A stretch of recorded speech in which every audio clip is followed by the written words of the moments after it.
Alright everyone, welcome back to my Devil May Cry 5 S-Rank guide, and today I'm going to be helping you with mission 11. So this is my favorite mission in the game, and this mission is also a lot easier to S-Rank than mission 10. So you're going to have a better time here. So a bunch of optional enemies will spawn here, so you're just going to want to avoid them. So for the first little while here of this mission, it's just a bit of running, just avoid the optional enemies, and then you have to break a Clive route. So once you break the Clive route, you're going to make your way to the first fight, and that's going to be a couple of Hellcanas and then a Fury and a bunch of tentacles. So not too bad. I'll show you how to deal with the Fury. I didn't really do it well in the last video, cause in the last video I only showed a strategy that I only do in mission 10. But okay, once you get here, a few Hellcanas will spawn first, so just take them out however you want. You don't need to worry about style as much in this mission as in mission 10, because this mission is a lot easier to S-rank than that. You're going to be getting rewarded a lot more style than in the previous mission. But okay, so yeah, just take them out however you want. Just make sure to vary up your moves to get some extra style in. Do some taunts in between. You should be good here. This is a fairly easy fight. And the Hellcanas take a good few hits to die, so do take this opportunity to maybe try and combo them a bit, practice your combos, and also build up your style meter a bit. Because they are simple enemies to kill. They are also really fun to combo. But yeah, in this mission you don't have to worry about maintaining a triple S for as long as possible. Even if you just keep an S rank, an A rank, a double S, you'll be alright. I finished this fight with an S rank and I'm good. But okay, I beat up this Hellcana here for a bit. This is the last one that's left alive, so I combo it for a little while.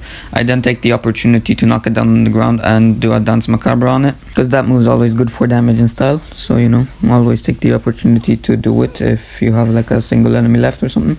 Okay, so now the Fury will spawn, and what I did in mission 10, I heated up Barlog and then I did a real impact on him, causing him to lose a lot of health. You will not have time to heat up Barlog here, so what you want to do is swap to King Cerberus and then do Ice Age, which is back to forward and then triangle. That will parry every single one of his attacks, and sometimes he'll be stunned for a short period amount of time, sometimes he'll get stunned for longer. So then when the tentacles spawn, you want to kill the tentacles first, because they can get in your way when fighting the Fury and it can get kind of hard. But okay, once you parry the Fury, you can do whatever you want to it. I get some hits in with Barlog. He recovers pretty fast here, so it's gonna vary. He's either gonna recover like really fast, or you're gonna be able to actually get a good few hits in before he does. And I take quite a beating in this fight. I lose over half my health here, but I still get a good amount of style. Shows how much easier this mission is than mission 10 to S. And as you just saw there, you can also parry the Fury with the revolver move. That's also a good option, but the Ice Age is safer. And I'm gonna take a massive hit here in a second. The Furies are dangerous when they double trigger and hit you. Look at that, that is half my health gone already. It hit me twice in this fight. So you would want to minimize the amount you get hit, but even if you get hit and then still pass this fight, you're gonna be good with style. But health wise not so much, so you still want to kind of not get hit that much. But okay, here I managed to do another Ice Age, then I managed to get a few hits in with Cerberus. And yeah, that's all you really want to do for this guy. You just want to parry him and then punish him. Like that, there we go, pop another Ice Age, and then I go into Revolver, and then when you charge it up, you can also do a long Revolver if you hold triangle and then let go while holding forward on the joystick. But yeah, get him on the ground again, land a few hits, and just repeat till he dies. You can do whatever you want to him once you parry him. You shouldn't have much trouble with this fight, just try to avoid taking sloppy hits like I did. And then after this fight we got some Clive routes to break, so alright. But alright, I speed the game up as we do some Clive extermination. And by the way, did you see that style? 6,500 almost. But okay, you want to jump down the hole, destroy the two Clive routes, and then climb back up, and then you're able to progress. So this next fight here is gonna be with two Hellcanas and then a Judecca. So what I suggest you do here is I say focus on the Hellcanas first before you take out the Judecca, because the Hellcanas are a good opportunity to get yourself a boost in style before you fight the Judecca, and they will also not interrupt you once you kill them when you're focusing on the Judecca. So yeah, take them out however you want, just make sure you keep doing different moves to, you know, build up your style meter, do some taunts in between, and you should be good here. Then once you take them out, start railing on the Judecca. And I say that the Judeccas are the easiest to take down with Dante, because Dante has this little thing called Trickster. Every time the Judecca teleports away, all you want to do is switch to Trickster and then trick up to it. And when you do that, just attack it a bunch. I prefer doing moves in the air on it, such as like Barlog's punches, Cavalier slashes, sword slashes, etc. And try to not knock it down on the ground, because if you do, it's gonna instantly teleport away and you'll have to trick up to it again. So unless you have it stunned, then just don't. And if you see that it's about to attack you when you're beating on it, just trick away, you'll be okay. And if you cling weapons and it's gonna do its counter attack, again just trick and you'll be good. Launch Dante's sword formation and summon swords at it for some extra chip damage. And then yeah, just keep repeating trick up to it and then attack. Try to not use Sin Devil Trigger in this fight, because we're going to be needing it in the next fight and then the boss fight. But okay, here he teleports away, but I managed to get him stunned, so now he's not going to be doing anything. So I take this opportunity to land a real impact on him, which does a crap load of damage and build up my style meter a bit. So whenever you see that he's got his arms and blades dropped on the ground, that means he's stunned. So do take that opportunity to land a real impact or something. But alright, we're done here and now we're moving on to the next fight. So then the next fight we're going to be fighting is a Proto-Angelo, a bunch of Scoro-Angelos, and then a nobody. So the Proto-Angelo is going to spawn first, so I charge my summon swords and then launch them at him, but I miss completely, so I go into Dance Macabre instead. Cavalier is a really good weapon you can use on Proto-Angelo because you can knock him down on the ground that way. And then if you want to get some punishes in, just wait till he attacks because then he's going to recover for a bit, so you can get a few hits in there like I just did there. So then a bunch of Scoro-Angelos will spawn, and I suggest you take them out first. So either Devil Trigger Stinger is a good way for knocking them down and breaking their shields, or again Cavalier. Cavalier is a really good weapon, and I say you should take the Scoro-Angelos out first because they're easier to kill first of all, and they won't be interrupting you when you're fighting the Proto. And they're also a good way to build up your style to triple S here, because a good thing to do here is build up your style to triple S and then use quadruple S. Because first of all, when you quad S, you don't have to watch the transformations in Devil Trigger animation. Then you can also dish out a good bit of damage for a few seconds before turning it off.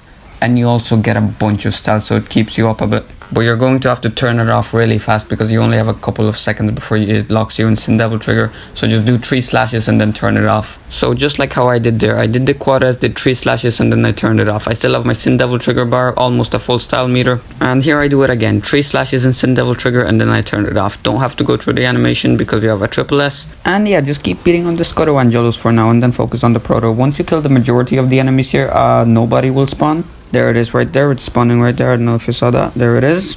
So yeah, just keep the nobody in check while you're dealing with the Protos, or if you have any Scuttles left, because nobodies can create other nobodies and that's just kind of inconvenient. So just keep the nobody in check and don't let it happen. And nobodies also have different masks which do different things depending on which mask they have on. If they have one mask on, for example, they can launch eyeballs at you. If they have like another one, they can get angrier and more vicious. But okay, here I take out the Proto. I should have been using Cavalier more on it, but it's okay. And now it's just a nobody left, so just beat on it for a while. And when you get it stunned when it's down on the ground, that's your chance to either hit it with a Dance Macabre for some big damage or do a real impact again to do some bigger damage. I didn't manage to do it there because it got up too quickly, but here I get it on the ground again, so this time I have Barlock charged up, so I go for a real impact. I miss because it was too far away. So I trick up to him, do a bunch of punches with Barlog. I managed to get one of his masks off, which is good. I had a few extra jabs with Barlog. I switched to Cavalier, which gets me up to a triple S. So then I do a quadruple S, and then I hit him with Sin Devil Trigger, and that kills him. Then after the cutscene here ends, you want to quickly pop out of Sin Devil Trigger to have it saved. And now all that's left is the boss fight. So in this mission, the boss fight is Cavalier Angelo, and I'm telling you, King Cerberus is going to be your best friend here. Because a lot of this boss fight is about parrying, and King Cerberus does that incredibly easily. Because if you do Revolver, it is an almost guaranteed parry. Sometimes you will cling your sword, so you're gonna have to do another Revolver, but most of the time you're gonna parry, and then you can get a couple of hits in. Devil triggered sword slashes while in Swordmaster are also pretty good, but the safest is definitely Revolver with King Cerberus. So then when you hit a parry, you can do whatever you want to it for a few seconds before it starts blocking again. And when it teleports away like you did there, you either want to do one of two things. You either want to do Cascade, so just hold square, or do Mega Cascade, which is lock on, forward, and then Gunslinger. I do Cascade, but both work well. When he does his lightning blast at you, you can either just dodge them with Trickster, or you can, if you're comfortable enough, you can try Royal Guarding them. But okay, then when he's back swinging his sword at you, it's back to parrying. So just switch back to King Cerberus and then do Revolver until you get a parry in. I managed to get a few hits in, he puts his shield back up, so it's back to parrying. I managed to get a stun on him, so that would be your opportunity to charge up a real impact. I switched to Cavalier instead, and then I switched back to Barlog, and then when I tried to real impact, it's too late. So he teleports away, so I start cascading again. Do a couple of cascades. If you want, you can do Mega Cascades too. And then when he finishes charging up, he's gonna like teleport at you and then try to slash you. But that move is easy to avoid. When he teleports, you want to switch to Trickster and then dash away. He's gonna do a few hits, so just keep tricking away, or if you want, you can try parrying him. And then once again, it is back to parrying and then attacking him once you do. And as you can see, I'm clashing my swords with him a lot, and that is actually a good way to build up Devil Trigger. I built up a lot of Devil Trigger there, but okay, I sin Devil Trigger because I get hit, so I don't want to risk it. So I do Loose, which does build me up a good bit of style. And don't be afraid to use Sin Devil Trigger at any point in this fight. All it's going to do is help you. But alright, then I go into Judgment, which does another good bit of damage and also adds me a bit of style. So if any devil triggers, you really do not want to get hit by him because he actually does a crap load of damage, believe it or not. So just try your best to avoid his hits when he does. And then it's back to cascading because he's charging up, and you do not want to be near that charge up, by the way, because you just saw the lightning there. That will hurt you a lot. And then he also calls them lightning strikes from the sky, which you can either, again, if you're comfortable enough, you can Royal Guard, but if not, you can just Trickster Dash out of the way. And yeah, by the way, I took like 2 hits there. I was in Devil Trigger, and now I'm down to like a quarter of my health bar left. So then we clash our weapons for a bit again, and again, that does build up Devil Trigger, so don't be afraid when you clash your weapons. Devil Trigger Stinger is also a pretty good move to use in this fight, so don't be afraid to use it if you want to. I then tried to real impact him again, but fail. Okay, but then he goes back again, so I go back to cascading for a bit. Sometimes when he teleports back though, he won't like start charging his attack. Instead, he could just throw lightning bolts at you or like lightning strikes. I took a small hit there, but it's okay, it wasn't that big. So he starts blocking my attack, so I get Revolver ready and start parrying. Boom, I get the parry first try. So then again, when you get him parried, you can do whatever you want for that little bit you have time to attack. So I switched to Barlog and tried to real impact again, and this time I hit him, but while he has invincible frames, so that's kind of annoying. So he teleports away and I launch a missile at him. That was meant to be a cascade, but I let go of the button too early. I switch back to King Cerberus and start parrying again. He is almost dead at this point. Managed to land a few hits in before he teleports away here in a second, so just do what you want to him while he's stunned. So he starts teleporting away. Instead of charging up a cascade instantly, I wait to see if he's doing his charge up attack or not. He doesn't, so he starts teleporting at me, so I Trickster Dash and then back to parrying. Once I parried him, again a few hits in, and yeah, he's almost dead. His health bar is basically invisible, so boom, a couple of more hits, and we are done with this mission. Skip the cutscene. This mission is a lot easier than Mission 10 to S rank. Bada bing, bada boom, 8,253 style points. That is an S rank. Hope this helped you. Hope you guys enjoyed this. If you did, of course, leave a like and subscribe, and I will see you in the next video. Adios.